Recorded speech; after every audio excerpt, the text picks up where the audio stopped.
Bismillahirrahmanirrahim. Assalamualaikum warahmatullahi wabarakatuh dan salam sejahtera serta selamat malam. Terima kasih kepada para penonton setia kami dalam Bicara Naratif khususnya di saluran Berita RTM dan juga di saluran TV1. Ya, cukup molek untuk kita memperkatakan malam ini masih lagi berkolerasi daripada selepas setahun Yang Amat Berhormat Tan Sri Muhyiddin Yassin mengangkat sumpah jawatan selaku Yang Amat Berhormat Perdana Menteri. Maka gagasan Malaysia Prihatin diberikan satu tamsilan dan juga terjemahan untuk membantu rakyat dan juga negara dalam menghadapi pemulihan fasa pasca pandemik COVID-19. Maka pada malam ini kita juga nak memberikan penumpuan yang lebih mendalam terhadap bagaimana Malaysia Prihatin melindungi nyawa dan juga kehidupan rakyat Malaysia secara keseluruhannya. Jadi beberapa dasar yang digagaskan oleh kerajaan dan juga pakej stimulus adalah untuk memastikan bahawa kita berjaya melalui tempoh dan juga fasa pemulihan pasca pandemik COVID-19. Untuk bercakap lebih lanjut mengenai topik ini, saya amat bersati juga untuk bersama dengan Dr. Kamarul Zaman Haji Yusof yang juga merupakan pensyarah kanan Kolej Undang-Undang Kerajaan dan Pengajian Antarabangsa Universiti Utara Malaysia UUM. Assalamualaikum, selamat malam Doktor. Apa khabar? Waalaikumsalam. Terima kasih bersama kami dalam Bicara Naratif pada malam ini. Baik, untuk mukadimahnya, mungkin kita mulakan dengan bagaimana kita melihat selepas lebih daripada setahun Yang Amat Berhormat Tan Sri Muhyiddin Yassin menerajui Kerajaan Perikatan Nasional dan juga Kerajaan Persekutuan. Ini satu gambaran kerana kerangka pentadbiran kerajaan oleh Yang Amat Berhormat Tan Sri Muhyiddin Yassin adalah melihatkan kepada latar belakang pandemik COVID-19. Jadi dalam hal ini, kes-kes yang bersifat unprecedented seperti itu memerlukan satu tindakan kerajaan yang bersifat unprecedented dan tidak pernah dilakukan. Maka untuk gambaran awal, apa yang boleh dirasakan dan juga diperkatakan tentang yang telah dilalui oleh negara dan juga kerajaan selepas setahun pemerintahan? Ya, terima kasih Saudara Is di atas undangan untuk menjayakan program kita pada malam ini. Okey, soalan yang menarik, soalan yang dikemukakan mengenai prestasi setahun Kerajaan Perikatan Nasional ya sejak memerintah pada 1 Mac 2020 ya. Saya selaku Timbalan Presiden Pertubuhan Intelektual Negara Pintar telah mengadakan satu wacana selama 6 jam berturut-turut pada 1 Mac 2021 yang lalu di mana kami menjemput 10 orang tokoh ilmuwan dan majoriti daripada mereka menyatakan bahawa mereka sangat berpuas hati dengan prestasi Kerajaan Perikatan Nasional. Saya pun sebenarnya sangat terperanjat bila tokoh-tokoh yang sebelum ini diketahui sangat kritikal terhadap semua pihak, bukan sahaja terhadap kerajaan seperti Prof Jayum Anak Jawan, Prof Dr. Arnold Puyuk dari Sabah dan Sarawak, kesemuanya memberikan markah A kepada Tan Sri Muhyiddin dan terhadap Kerajaan Perikatan Nasional. Ya. Hanya seorang sahaja yang memberikan grade B+ kepada kerajaan tetapi memberikan grade A- kepada Tan Sri Muhyiddin selaku Perdana Menteri. Jadi ini pada hemat saya menunjukkan bahawa walaupun Tan Sri Muhyiddin berhadapan dengan pelbagai kecaman di dalam media sosial, cuma pandangan golongan ilmuwan khususnya adalah sangat positif terhadap beliau.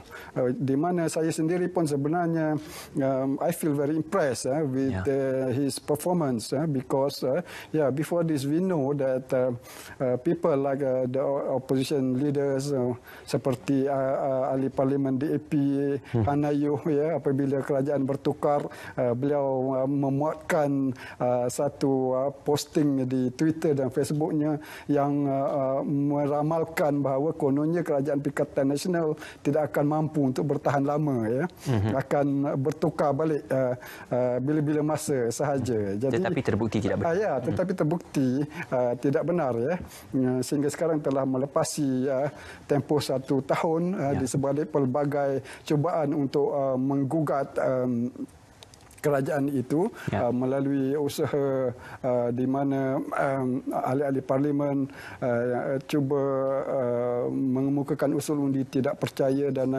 menjatuhkan beliau dalam parlimen maupun di luar parlimen.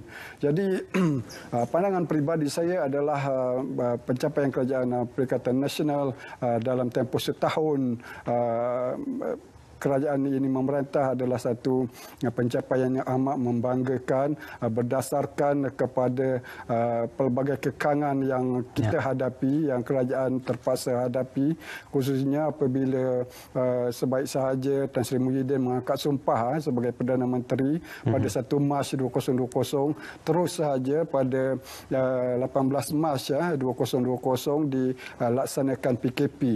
Cuma berdasarkan kepada pelaksanaan PKP tersebut yang pada waktu itu ditentang oleh golongan pembangkang, maka akhirnya gelombang COVID-19 berjaya dilandaikan, berjaya dilandaikan. Begitu juga dengan apa yang Saudara Is sebutkan tadi, iaitu mengenai pakej pemulihan ekonomi, di mana kali pertama sejumlah wang yang besar 305 bilion ringgit sepanjang tahun 2020 telah diberikan oleh Kerajaan Perikatan Nasional yang sekaligus memberikan ruang kepada usaha pemulihan ekonomi negara berjalan dengan lancar di sebalik usaha untuk memelihara nyawa. Okey. Doktor, ini sesuatu yang menarik juga kerana tindakan pentadbiran politik dan juga pentadbiran yang bersifat unprecedented. Kerana kalau sebelum ini kita sudah maklum jawatan yang amat berhormat Timbalan Perdana Menteri diwujudkan, tetapi di bawah pemerintahan Tan Sri Muhyiddin Yassin dibahagikan kepada 4 kluster utama dan juga dibahagikan kepada 4 perjawatan Menteri Kanan. Jadi ini adalah ditugaskan dan juga penugasannya untuk bersedia dalam menghadapi sebarang gelombang pandemik COVID-19 mengikut kepada kluster yang telah pun ditetapkan. Maka ini satu perkara baharu dalam satu pemerintahan dan juga pentadbiran Kerajaan Perikatan Nasional. Jadi apa yang boleh digambarkan dari segi penumpuan kepada pemerintahan ataupun pelaksanaan pentadbiran bersandarkan kepada 4 kluster tersebut? Saya rasakan bahawa penubuhan 4 kluster Menteri Kanan tersebut adalah satu perkara yang memang agak tidak dijangka, sedikit luar biasa. Pada saya tindakan ini mempunyai serampang 2 mata.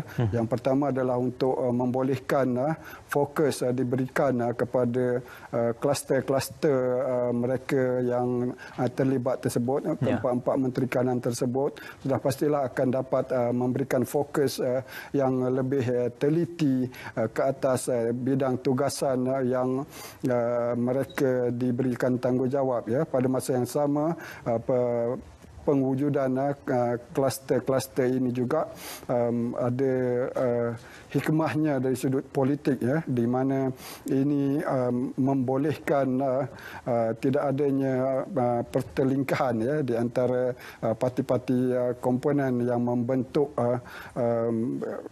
Kerajaan Perikatan Nasional pada waktu tersebut, pada tahun yang lalu. Cuma sifat politik itu adalah satu perkara yang tidak menentu. The only thing that is certain in politics is uncertainty. So it is quite possible that we may see that soon there might be new Deputy Prime Minister. Itu adalah satu kemungkinan. Sebab sebelum ini pun sudah ada ura-ura yang menyebut bahawa salah satu perkara yang dibincangkan oleh Majlis Tertinggi UMNO pada 19 Februari lalu adalah mengenai apa yang disebutkan sebagai tawaran oleh Perdana Menteri kepada UMNO untuk menjawat jawatan timbalan Perdana Menteri. Jadi desas-desus itu ada dan kemungkinan untuk satu jawatan timbalan Perdana Menteri diwujudkan kembali itu adalah satu perkara yang tidak boleh ditolak sama sekali. Jadi pengwujudan 4 kluster tersebut adalah satu perkara yang betul pada waktu tersebut. Cuma pada waktu sekarang dan masa akan datang disebabkan oleh realiti politik yang wujud dalam negara kita pada waktu ini, ada kemungkinan untuk 4 kluster ini mungkin dihapuskan atau mungkin juga dikekalkan dengan diwujudkan penambahan jawatan Timbalan Perdana Menteri yang baru. Walaupun begitu, desas-desus itu sememangnya berada dan juga berleka dalam kalangan masyarakat. Cuma apabila ia masih belum diwujudkan juga masih belum terbukti lagi, maka kita masih lagi tidak mengetahui apakah yang akan berlaku. Cuma persoalan penting untuk kita menilai tentang, mungkin ramai yang mengkritik tentang kita ketepikan dahulu kepentingan berpolitik antara parti politik dan sebagainya. Ini juga pernah dititahkan oleh Kebawah Yang Mulia Sri Paduka Baginda Pertuan Agong. Cumanya kita memandang dari segi sudut yang positif, menggunakan politik dan juga pentadbiran itu untuk memastikan kita dapat menyatukan seluruh masyarakat Malaysia dan juga menyatukan seluruh kepimpinan sama ada kerajaan ataupun pembangkang dalam menangani pandemik COVID-19. Maka keadaan ini adalah keadaan yang paling sesuai untuk kita menilai kematangan berpolitik sama ada di pihak pembangkang ataupun kerajaan untuk memastikan tujuan utama kita menangani dan juga melindungi nyawa serta kehidupan bukan sahaja tentang kepentingan berpolitik parti semata-mata.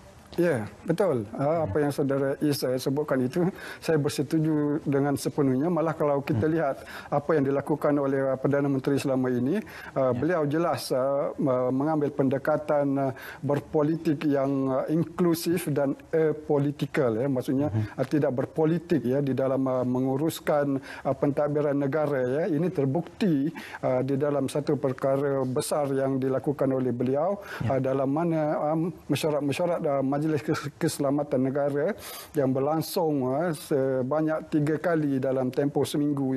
Ini adalah satu mesyuarat yang besar melibatkan rahsia-rahsia negara, Majlis Keselamatan Negara. Cuma dilibatkan juga semua menteri besar daripada negeri-negeri yang diperintah oleh parti-parti pembangkang, iaitu Selangor, Pulau Pinang dan Negeri Sembilan. Sebelum Sabah jatuh, Sabah juga. Dan ini adalah bukti bahawa Kerajaan Perikatan Nasional ini bukanlah satu kerajaan yang mementingkan politik kepartian. Apa yang diutarakan oleh Tan Sri Muhyiddin dan para pemimpin Kerajaan Perikatan Nasional yang lain adalah satu perkara yang mereka benar-benar buktikan. Sebab itulah kalau kita lihat betapa menteri besar ataupun ketua menteri daripada negeri-negeri pembangkang tersebut tidak terlalu menyerang sangat Tan Sri Muhyiddin selaku Perdana Menteri ataupun Kerajaan Perikatan Nasional itu sendiri. Sebaliknya yang menyerang Tan Sri Muhyiddin dan Kerajaan Perikatan Nasional adalah kluster yang nak sangat menjadi Perdana Menteri. Itu yang lebih yang dilihat lebih menonjol menyerang Kerajaan Perikatan Nasional. Ya, sudah pasti dalam sebuah negara yang berdemokrasi perkara itu tidak boleh untuk dihalang, tetapi apa yang boleh dilakukan adalah kita bijak dan juga menjadi matang dalam perihal berpolitik dan juga perihal memberikan kecaman ataupun kritikan terhadap sesuatu bentuk pentadbiran. Dan perkara ini sebenarnya banyak diterjemahkan dengan prinsip kita sendiri untuk bagaimana kita mengamalkan demokrasi berpolitik yang matang dan juga amalan berpolitik yang memberikan kesan yang baik kepada masyarakat. Sekali lagi Doktor, kita akan bercakap lebih lanjut berkenaan bagaimana untuk kita memastikan dalam usaha kita menyelamatkan nyawa dan juga kehidupan ini, perkara-perkara berkaitan tentang dasar kerajaan dan juga pakej stimulus ekonomi diberikan perhatian. Kita dah pastinya dalam inisiatif dan juga gagasan kerajaan untuk menerjemahkan Malaysia Prihatin, ada beberapa elemen dan juga perkara penting yang diberikan kita kata penumpuan, iaitu tentang pemulihan ekonomi, kebajikan rakyat, kesihatan dan juga pemulihan nyawa dan juga kehidupan. Doktor, ini satu persoalan yang cukup menarik kerana semenjak bermulanya pandemik COVID-19 menjadi outbreak dalam negara kita ataupun mula berlegar dan juga disebar ataupun tersebar dalam negara kita, maka ia menjadi suatu tanda tanya bagaimana kita menilai usaha-usaha kerajaan secara terus dan juga secara efektif dalam menangani dan juga memulihkan semula situasi yang sedang menyerang negara kita sekarang ini. Maka di sebalik peruntukan dalam belanjawan 2021 yang menelan lebih 300 bilion ringgit, terdapat juga pakej stimulus ekonomi yang dilaksanakan secara berperingkat, ada lebih kurang 5 kesemuanya. Jadi ini menggambarkan keseriusan kerajaan dalam memastikan pengeluaran wang dan juga dana itu supaya kita dapat memastikan kesan pemulihan dalam masa yang singkat. Jadi bagaimana doktor menilai usaha-usaha pemulihan ini memerlukan satu komitmen dan juga kemampuan kerajaan dalam memastikan memastikan agar perkara-perkara yang bersifat lakuna ataupun sedikit kekosongan dalam pelaksanaan itu dapat ditangani dari semasa ke semasa? Ya, terima kasih sekali lagi Saudara Is. Ya, saya tertarik dengan ucapan Tan Sri Muhyiddin sewaktu ulang tahun pertama pemerintahan Perikatan Nasional pada 1 Mac yang lalu. Kerana di dalamnya terdapat banyak sekali bukti-bukti yang menunjukkan betapa kerajaan Perikatan Nasional telah mencapai satu kejayaan yang memberangsangkan di dalam agenda pemulihan ekonomi negara. Banyak data-data yang diberikan oleh Tan Sri Muhyiddin di dalam ucapan beliau itu yang malangnya saya lihat tidak diviralkan dengan meluas dalam media sosial maupun dalam media tradisional. Jadi saya lihat inilah yang masalah yang dihadapi oleh kerajaan Perikatan Nasional sekarang, lebih kurang sama dengan masalah yang dihadapi oleh kerajaan Pakatan Harapan sebelum ini, iaitu bila saja mereka memerintah maka mereka seolah-olah kehilangan kekuatan untuk menangani media sosial. Ini mungkin kerana apabila sudah menjadi kerajaan, maka banyak tenaga yang sebelum ini bergiat untuk menyerang kerajaan. Sewaktu belum menjadi kerajaan, mereka banyak menyerang kerajaan. Apabila sudah menjadi pemimpin kerajaan, maka tugas mereka adalah melaksanakan. Jadi terdapat ruang-ruang kosong dalam media sosial. Jadi antara perkara-perkara yang membuktikan bahawa kerajaan Perikatan Nasional telah mencapai kejayaan yang memberangsangkan dari segi ekonomi adalah dari segi pengucupan ekonomi, kadar pengucupan ekonomi. Kita tahu bahawa pada bulan April 2020 kadar pengucupan ekonomi negara pada waktu tersebut adalah tinggi 28.7%, tetapi by Disember 2020 ia telah berkurang kepada 7%. Tengok banyak penurunan, iaitu 28.7% turun kepada 7%. Begitu juga dari segi kadar pengangguran. Pada bulan Mei 2020 kadar pengangguran adalah sebanyak 5.3%. Sebaliknya apabila sampai pada Disember 2020 kadarnya telah berkurang menjadi 4.8%, 0.5% itu penurunan agak signifikan.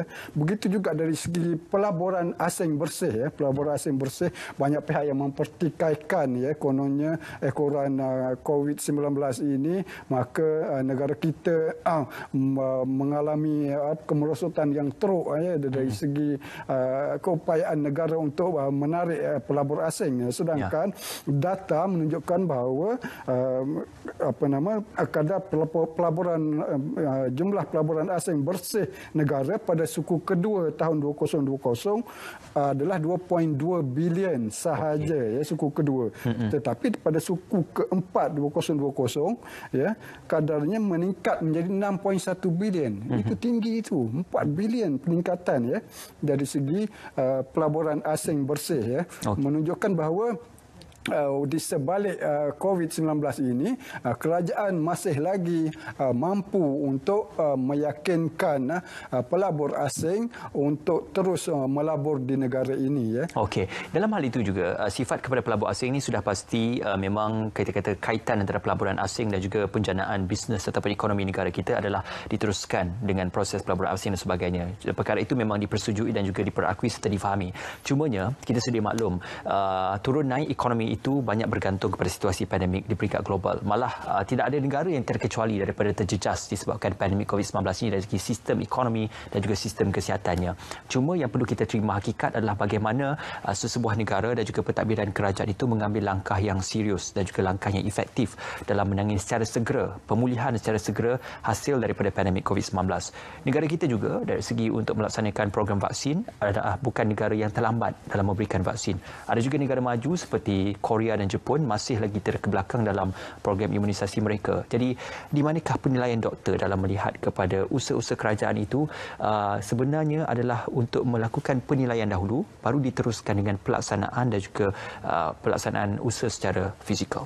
Ya, saya setuju dengan saudara Is tadi, di mana kita dapat melihat bahawa pendekatan kerajaan di dalam menangani pandemik COVID-19 dan juga pemulihan ekonomi ini, kita dapat lihat bahawa telah berlaku satu perubahan anjakan hasil daripada pengalaman yang diperolehi daripada gelombang pertama dan juga gelombang kedua pandemik COVID-19 yang berjaya diatasi oleh pihak kerajaan sebelum ini. Dapat kita lihat bahawa waktu PKP1 kehilangan hasil negara adalah agak tinggi, iaitu 2.4 bilion sehari. Cuma hasil daripada perkara tersebut, waktu PKP2 dilancarkan pada tahun ini, kehilangan hasil negara sekarang sudah menurun sebanyak menjadi 633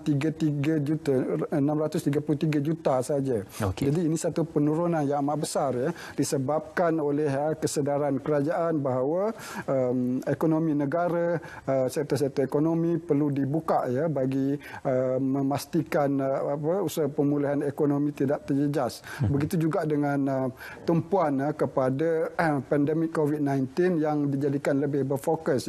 Ini kerana seperti yang saudara sebut tadi, kerajaan telah mengkaji dan menyelidik data yang ada, di mana didapati bahawa COVID lebih sekitar 80% pesakit COVID-19 ini hanya datang daripada satu kluster yang kecil, sekitar 10% lebih, begitu saja. Jadi apa yang dilakukan oleh pihak kerajaan setelah mendapati data ini wujud adalah dengan memberikan fokus kepada kluster-kluster yang mengalami masalah itu sahaja. Begitu juga dengan usaha vaksinasi, walaupun cakap tentang usaha vaksinasi itu, sudah pasti terjemahan kepada program imunisasi kebangsaan tidak akan terlaksana sekiranya diplomasi vaksin ataupun hubungan baik antara Malaysia dan juga negara-negara luar ataupun negara di peringkat global tidak terlaksana secara berkesan dan juga baik. Kita melihat banyak jenis vaksin diperoleh daripada negara China, Amerika Syarikat, Belgium, malah kunjungan rasmi oleh Yang Amat Berhormat Tan Sri Muhyiddin Yassin ke UAE baru-baru ini juga akan mematrai satu kerjasama vaksin antara kedua-dua negara. Jadi dalam perihal kepada hubungan antarabangsa ini, apakah sebenarnya manfaat yang boleh dinilai kepada hubungan baik yang dibina selama ini kepada usaha kita memerangi pandemik COVID-19 melalui usaha-usaha dan juga terjemahan diplomasi vaksin? Ya, inilah yang disifatkan oleh ahli akademik dan juga pihak kerajaan sebagai usaha diplomasi sains, diplomasi sains dan kerjasama strategik antarabangsa dengan negara-negara, dengan syarikat pengeluar vaksin dan dengan badan-badan kesihatan dunia. Hasil daripada hubungan baik yang dijalinkan oleh pihak kerajaan dengan negara-negara lain di luar sana, dengan pengeluar vaksin dan juga dengan badan kesihatan antarabangsa, maka sekarang ini kita telah pun mempunyai akses kepada vaksin sebanyak 59.7 juta dos daripada 5 pengeluar vaksin. Jadi ini juga adalah satu langkah yang berhati-hati yang dilaksanakan oleh pihak kerajaan. Jadi walaupun pihak seperti pihak pembangkang sering menyindir pihak kerajaan, contohnya saya pernah mendengar Presiden amanah disebut cepatkan vaksin, dia sebut vaksin tu vaksin. Vaksin, di mana vaksin, kenapa lambat? Jadi kita perlu tahu bahawa usaha untuk mendapatkan vaksin ini sebenarnya bermula jauh lebih awal. Sejak April 2020 lagi usaha ini telah dilaksanakan oleh dua kementerian utama, iaitu Kementerian Kesihatan dan juga MOSTI, Ministry of Science, Technology and Innovation innovation ya, innovation. Jadi sejak April 2020 lagi ya. Cuma proses itu memakan masa kerana ia memerlukan satu penelitian ya, sehinggalah ke bilik gerakan program ini imunisasi COVID-19 ditubuhkan pada 23 Januari yang baru lalu, serta program imunisasi COVID-19 dilancarkan oleh Perdana Menteri pada 15 Februari yang lalu ya. Jadi kita lihat bahawa ini ada peringkat-peringkat dan perancangan-perancangan yang strategik yang dilakukan oleh pihak kerajaan, di mana ia bukanlah dibuat secara rambang kerana kita ada beberapa fasa, 3 fasa ya. Fasa klinikal dan sebagainya. Iaitu yang pertama adalah untuk 500,000 populasi kepada petugas barisan hadapan, itu yang berlaku sekarang mulai dari Februari hingga April lagi. Dan semalam saya lihat data yang dikeluarkan oleh Ketua Pengarah Kesihatan menunjukkan bahawa kita sudah mencapai 300,000 lebih ya. Lebih 300,000 petugas barisan hadapan telah berikan vaksin. Jadi ini menunjukkan bahawa tahap kecekapan pihak kerajaan adalah agak tinggi ya, agak tinggi, sudah menepati, malah melebihi sasaran ya. Begitu juga dengan fasa kedua melibatkan kumpulan berisiko tinggi, kumpulan yang ada penyakit yang lain serta golongan tua. Ini adalah daripada April hingga Ogos 2021 dengan sasaran 9.4 juta penduduk ya. Seterusnya fasa yang ketiga adalah individu dewasa 18 tahun ke atas ya. Ini adalah daripada Jun 2021 dan dijangka akan mencapai sasaran pada Februari tahun depan. Ini melibatkan 13.7 juta ya. Jadi berdasarkan kepada sasaran yang diletakkan oleh Kementerian Kesihatan ini dan oleh Musti juga ya, sebab dua kementerian ini yang membentuk jawatankuasa khas jaminan akses bekalan vaksin COVID-19 ataupun JKJAV ya. Jadi dapatlah kita mengandaikan bahawa dari sudut politiknya, jika pilihan raya mahu dilangsungkan sekalipun, paling yang tempoh yang paling difikirkan logik adalah pada Februari 2022 ya, di mana sasaran 80% ya, 80% populasi penduduk telah diberikan vaksin ya. Okey, itu pun telah diterjemahkan dan pernah dinyatakan oleh Yang Amat Tan Sri Muhyiddin Yassin. Apabila negara sudah bersedia kepada proses pilihan raya dan sebagainya, maka beliau sendiri yang akan meletakkan satu keadaan mana kena proses pilihan raya itu akan bermula. Semuanya tertakluk lagi kepada penilaian kes dan juga penilaian risiko bagi jangkitan COVID-19. Doktor, sepanjang tempoh pemerintahan Kerajaan Perikatan Nasional dipimpin oleh Yang Amat Tan Sri Muhyiddin Yassin juga, kita menyaksikan beberapa kerangka undang-undang turut dijalankan dan juga digagaskan, iaitu Akta Kawalan Penyakit dan juga Berbahaya. Malah baru-baru ini juga telah pun diisytiharkan proklamasi darurat dan juga ordinan darurat kuasa-kuasa perlu. Maka persoalan tentang bagaimana untuk pelaksanaan proklamasi darurat dan juga ordinan darurat kuasa-kuasa perlu ini adalah untuk menangani pandemik COVID-19 secara total. Namun masih ada suara-suara sumbang yang menyatakan perkara itu bukan untuk menangani pandemik COVID-19 tetapi sebaliknya. Jadi bagaimana kita berdaya untuk menangkis dakwaan dan juga suara-suara sumbang seperti itu, kerana kita sedia maklum apa yang digagaskan kerajaan hanyalah semata-mata untuk pandemik COVID-19, Doktor. Okey. Ya, satu persoalan yang menarik sering kali dibangkitkan oleh pihak pembangkang khususnya bahawa pelaksanaan darurat itu adalah bertujuan politik ya, bukan sangat untuk menangani COVID-19. But we need to let the fact speaks for itself ya. Kita biarkan fakta bercakap dengan sendiri ya. Sewaktu PKP2 dilaksanakan pada 11 Februari serta pada dalam mana sehari selepasnya diisytiharkan darurat ya. Pada waktu tersebut kadar kebolehjangkitan COVID-19 adalah sangat tinggi, bukan agak tinggi, sangat tinggi, iaitu 1.1 ya. Cuma semalam kadar kebolehjangkitan penyakit COVID pandemik COVID-19 ini sudah menurun ya, jauh menjadi 0.87 ya. Sudah nampak hasilnya. Ya, sudah nampak hasilnya. Jadi itu membuktikan bahawa apa yang dimaksudkan daripada pelaksanaan darurat itu sudah mencapai maksudnya ya. Jika tidak maka sudah tentulah kadar COVID harian itu masih lagi di sekitar 3,000, 4,000, 5,000, tetapi hari ini kita lihat bahawa ia sudah menurun menjadi 1,208 orang ya hari ini. Jadi ini adalah satu kejayaan yang memberangsangkan ya, yang perlu diakui oleh pihak yang menentang pelaksanaan darurat serta pengemukaan ordinan darurat.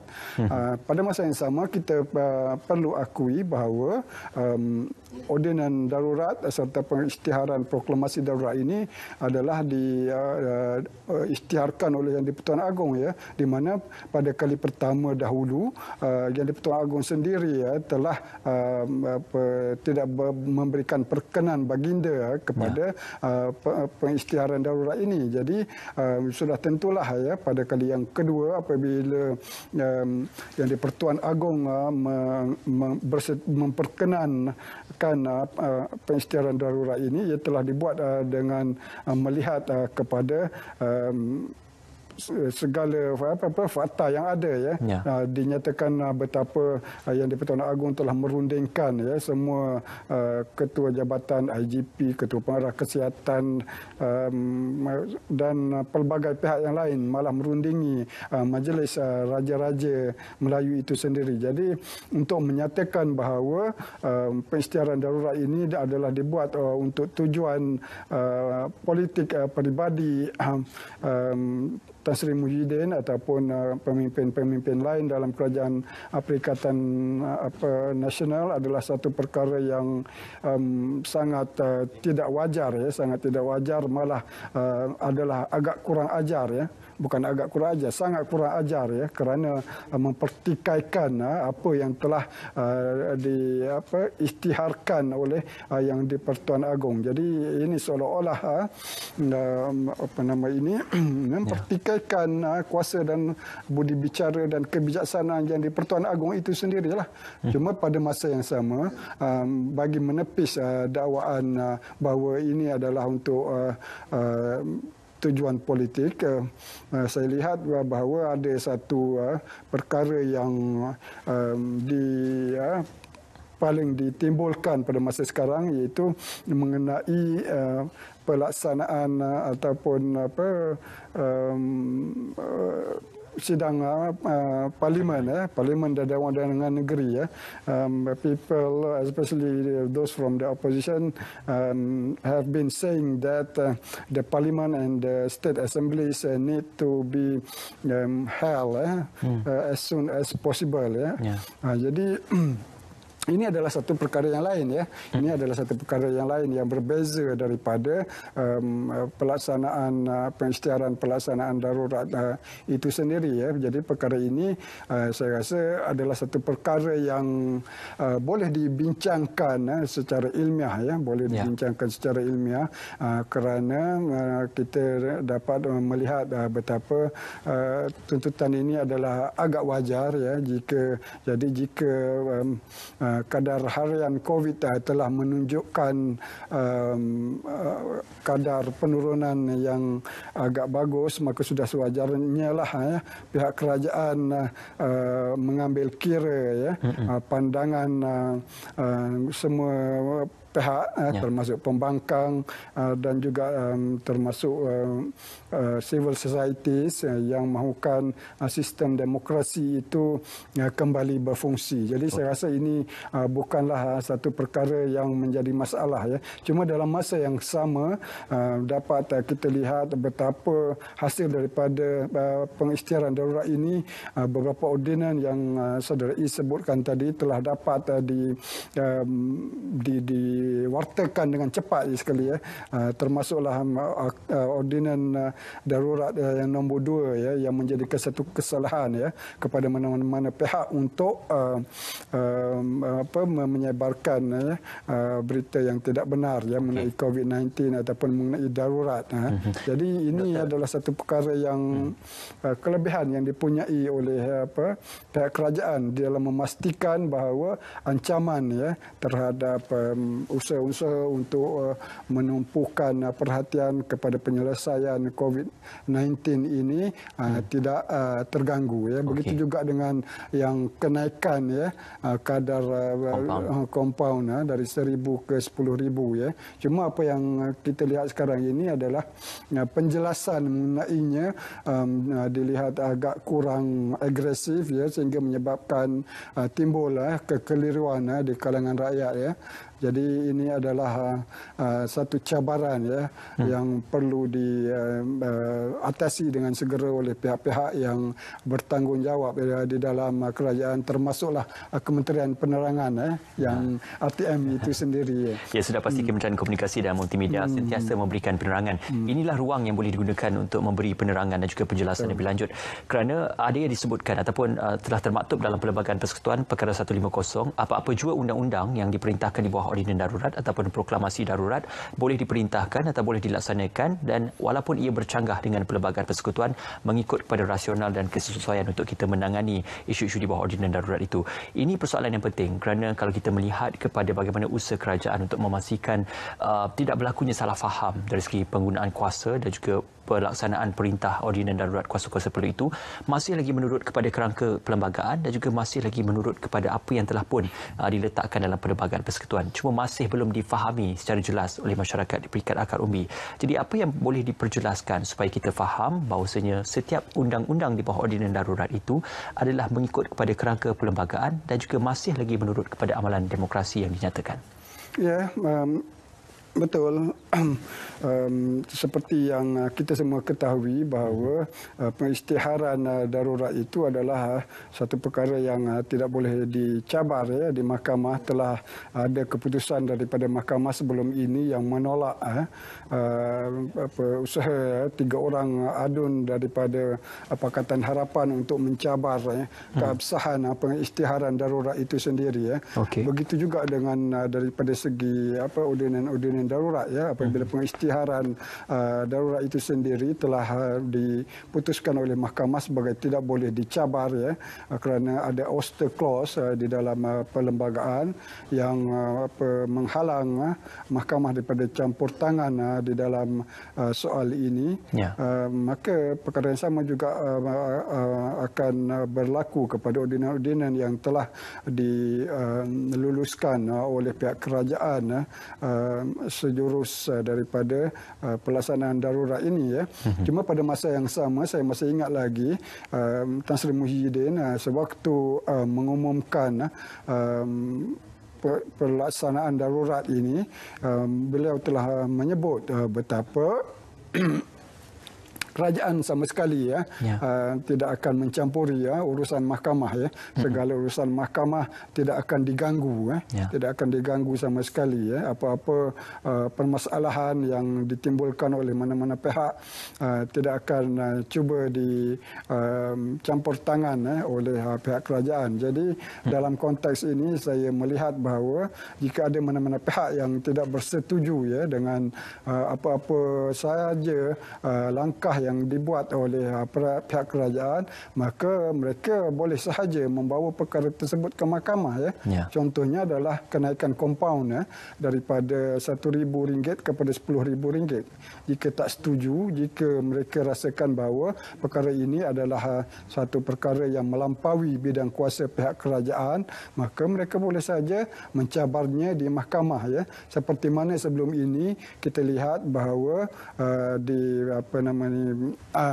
sewaktu kerajaan Pakatan Harapan memerintah dahulu, mantan Menteri Kesihatan Datuk Seri Dr. Zulkifli Ahmad telah memperkenalkan kompaun kepada mereka yang menghisap rokok di tempat awam.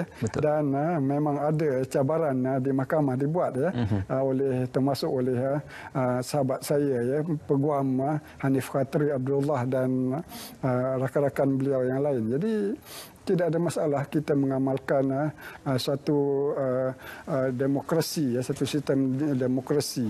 Ya. Saya tidak melihat itu sebagai satu masalah yang sering ditimbulkan dalam media sosial adalah dari segi double standard, double standard dari segi pelaksanaan, jika RM10,000 itu dikenakan kepada rakyat biasa, maka RM10,000 itu jugalah yang perlu dikenakan kepada para pemimpin ataupun kepada para pegawai kerajaan ataupun kepada golongan elit. Ya, sudah pasti kerangka judiciary dan juga legislatif tidak bersifat bias ataupun bersifat berat sebelah dalam menilai kepada isu-isu teknikal dan juga aspek perundangan. Doktor, masih lagi kita memperkatakan tentang lepas setahun ataupun setelah setahun pentadbiran Yang Amat Berhormat Tan Sri Muhyiddin Yassin dan juga menggagaskan Malaysia Prihatin, maka penilaian kepada perkara ini dan juga bagaimana kelangsungan pemerintahan terkini adalah kita boleh terjemahkan baru-baru ini beberapa wakil-wakil rakyat dari Pakatan Pembangkang dan juga di Blok Pembangkang sudah mula memberikan sokongan dan juga menunjukkan sokongan kepada kerajaan pimpinan Yang Amat Berhormat Tan Sri Muhyiddin Yassin di bawah Perikatan Nasional. Jadi ini menggambarkan satu petanda bahawasanya apa yang dilaksanakan oleh Kerajaan Perikatan Nasional selama ini memberikan satu dampak dan juga impak yang positif bukan saja kepada rakyat tetapi juga kepada persepsi dan juga pemikiran di Blok Pembangkang, malah blok yang pernah mengkritik kerajaan pimpinan Tan Sri Muhyiddin Yassin. Ya, sangat menarik sekali perkembangan politik yang berlaku sekarang di mana di saat para pemimpin Pakatan Harapan, khususnya pemimpin Presiden PKR Datuk Seri Anwar Ibrahim sering menguar-uarkan bahawa beliau mempunyai nombor yang cukup, we have enough number. How many times has he said that, tiba-tiba tiga ahli parlimen daripada parti beliau melompat ke kepada bebas, menjadi bebas, tapi dengan menyokong kepimpinan Tan Sri Muhyiddin dan kerajaan Perikatan Nasional, Jadi ini kepada saya, walaupun ada pihak yang menyebut betapa kalau dalam kes terbaru disebutkan ini adalah betapa agensi kerajaan digunakan untuk menekan. Itu adalah satu perkara yang tidak dapat disahihkan, itu sekadar spekulasi, Cuma walau apa sekalipun yang berlaku, secara kolektifnya ia menunjukkan bahawa usaha untuk menjatuhkan kerajaan Perikatan Nasional ini sudah semakin menampakkan jalan mati, kerana seperti yang kita telah sebutkan pada peringkat awal tadi, betapa di sebalik pelbagai kritikan, sindiran di dalam media sosial, namun kerajaan Perikatan Nasional yang diterajui oleh Tan Sri Muhyiddin Yassin ini telah deliver, Saya tertarik dengan ungkapan yang disebut oleh Tan Sri Muhyiddin sewaktu beliau merasmikan Perhimpunan Agung tahunan, Parti Gerakan, sebuah parti yang baru saja menyertai Perikatan Nasional. Dia cakap bahawa kita mesti tunjuk kepada rakyat bawahan betapa we are the government that cares, day and night, not just day but also night, and also we are a government that delivers. Kita perlu turun ke setiap peringkat, ke golongan bawahan untuk menyantuni mereka. Disebutkan juga mengenai usaha-usaha untuk memperbanyakkan lagi bantuan bersasar, Jadi dan yang terbaru seperti yang saya sebut tadi adalah kejayaan untuk menurunkan dengan drastik kadar COVID harian, Jadi tidak ada alasan yang boleh digunakan oleh pemimpin Pakatan Harapan dan pemimpin pembangkang lain, untuk menjustifikasikan apa yang mereka nak buat. Itu kalau mereka nak jatuhkan kerajaan Perikatan Nasional, why do they need to do that, Sebab kerajaan Perikatan Nasional bukanlah sebuah kerajaan yang gagal, Kalau nak kata gagal dalam menangani COVID-19, kita lihat siapa yang mengetuai pasukan petugas COVID-19 di Selangor, Hari ini, semalam pun dan sebelum ini pun kadar COVID harian terbanyak di negara Malaysia ini adalah disumbangkan oleh negeri Selangor ya. Dan kita semua tahu bahawa ketua pasukan petugas COVID-19 di Selangor adalah mantan Menteri Kesihatan Kerajaan Pakatan Harapan ya, iaitu Datuk Seri Dr. Zulkifli Ahmad ya. Jadi kalau dia bagus sangat nak tangani COVID-19 ini, why couldn't he even settle the problem that just a state Selangor saja ya. Betul lah, betul. Tak apa. InsyaAllah segalanya itu boleh digerakkan bersama. Cuma mungkin penilaian kepada result dan juga hasilnya itu adalah satu penilaian yang bersifat subjektif. Maka untuk kita menuding jari itu mungkin agak bersifat radikal ataupun agak bersifat subjektif. Cumanya saya ingin membawa kembali kepada bagaimana kita menggerakkan usaha ini secara bersama, kerana kita sedia maklum untuk kita mengenepikan sebarang perbezaan pendapat itu adalah perkara yang paling penting, kerana kita memfokuskan kepada perkara-perkara bersifat COVID-19. Ini juga pernah dinyatakan oleh Yang Amat Tan Sri Muhyiddin Yassin, maka tidak kisah untuk berpolitik, tetapi habiskan dahulu ataupun kita langsaikan dahulu hasil ataupun kesan daripada pandemik COVID-19 ini. Ini satu perkara yang cukup baik untuk dinilai. Mungkin untuk tahun 2021 dan juga untuk tahun 2022, bagaimana doktor menilai kepada landscape politik tanah air? Adakah kita sudah mencapai satu tahap kematangan dan juga yang diinginkan, dan juga demokrasi berpolitik yang diinginkan oleh rakyat Malaysia? Ya, saya melihat kelangsungan kerajaan sekarang di mana ia merupakan sebuah kerajaan yang hanya mempunyai majoriti yang sangat kecil ya. Ini sebenarnya adalah satu perkara yang ada blessing in disguise ya. Iaitu ada rahmat yang tersembunyi ya. Kerana ia menjadikan semua pemimpin kerajaan, semua menteri, timbalan menteri, sifat politik ya, yang menjadi sebahagian daripada pihak kerajaan sekarang akan menjadi lebih beringat-ingat ya, berhati-hati di dalam membuat apa sahaja ya, terutama jika perkara-perkara yang melibatkan dengan dana duit ya, sebab mereka tahu bahawa dalam keadaan mereka berkemungkinan untuk jatuh bila-bila masa sahaja. Jika jatuh sudah pasti perkara ini akan dikorek ya. Jadi inilah yang saya lihat berlaku dengan para pemimpin Pakatan Harapan sebelum ini ya. Jadi mungkin mereka merasakan bahawa mereka akan mampu bertahan lama ya. Sebab itu apabila mereka jatuh daripada menjadi kerajaan, maka banyak kes-kes yang mula keluar ya, membabitkan apa yang didakwa sebagai penyelewengan ya. Jadi apabila kita tidak mempunyai majoriti yang besar ini, maka sudah pastilah setiap perkara yang kita lakukan akan diteliti ya dengan sangat rapi ya oleh rakyat ya, tambah pula dalam suasana media sosial. Jadi inilah satu kelebihan demokrasi yang kita ada sekarang. Ia akan menjadikan sistem pemerintahan kita lebih accountable dan lebih transparan ya. Dan mengenai jangkaan saya mengenai suasana politik pada masa terdekat ini, dapat kita lihat bahawa gugatan yang cuba dibuat oleh para pemimpin pembangkang, sebenarnya bukan para pemimpin pembangkang sangat ya, masalah yang dihadapi oleh kerajaan Perikatan Nasional sekarang ini adalah datang daripada para pemimpin kerajaan itu sendiri, iaitu daripada UMNO ya, ahli-ahli Parlimen UMNO ya, yang sebelum ini yang keluar ya, seorang demi seorang, baru 2 orang ya. Tapi tak mengapa doktor, mungkin itu adalah pilihan demokrasi yang dilaksanakan dan juga digagaskan di bawah pilihan berpolitik untuk parti masing-masing. Mungkin kita perlu menghormati dan juga kita perlu untuk menilai perkara ini secara lebih matang.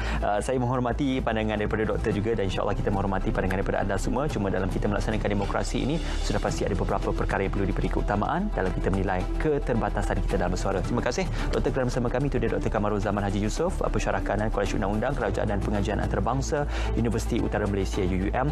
Jangan kita lupa, dalam kita mendepani pandemik COVID-19, Kementerian Kesihatan dan juga negara kita pernah diiktiraf antara negara terbaik di dunia dalam menghadapi pandemik secara awal COVID-19 ini yang pernah melanda negara dalam tempoh setahun ini. Jadi tahniah diucapkan dan juga tahniah kepada seluruh rakyat Malaysia. Kita harapkan kita jaga kita dan kita teruskan prestasi dan juga kecemerlangan ini. Malaysia prihatin menjaga kelangsungan kehidupan dan juga nyawa masyarakat. Itu antara gagasan yang dipertimbangkan dan juga dititik beratkan oleh kerajaan. Terima kasih bersama kami. Dengan itu kami tinggalkan anda dengan Assalamualaikum. Selamat malam.